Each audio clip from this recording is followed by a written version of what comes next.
Today we'll be solving cube root equations. We're focusing on the top half of this page of our notes. I have put the directions here. If you need them, you've been solving equations for quite some time, but let's start with the first one. So we're trying to solve for x. Let's go ahead and draw our line. We're trying to get x by itself. We're trying to isolate it. So first we see this minus 5. We want to get rid of that first. So we're going to add 5 to both sides. That will cause it to cancel out, and we can rewrite our equation. Okay, so now we want to finish simplifying, but we've got the cube root of 7x plus 6. Well, the opposite of the cube root is cubing. So we are going to cube both sides of the equation. That will eliminate the radical on the left, and we need to make sure we're very careful when we put this into our calculator, if we have to, that it's 5 to the third power, not the second. So 5 to the third power will be 125. Now we're ready to continue solving. So next we will move the 6. So plus 6, we want to subtract 6 from both sides. We are left with 7x equals 119.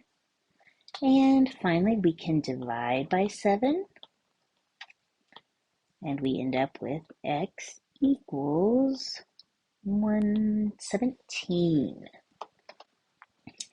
Let's try another one.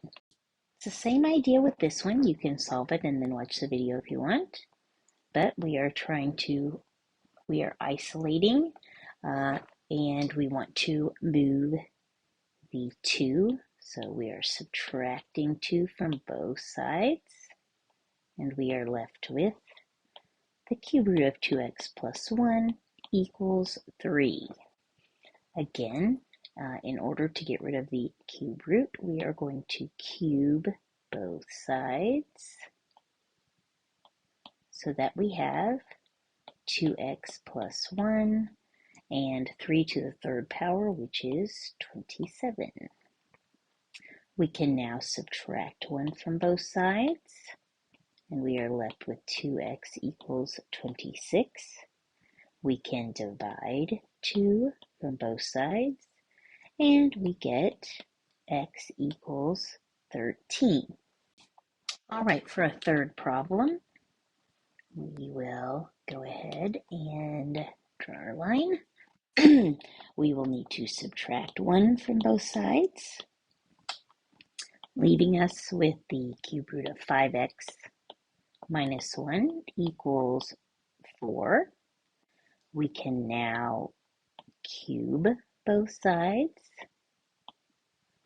and end up with 5x minus 1 equals 64.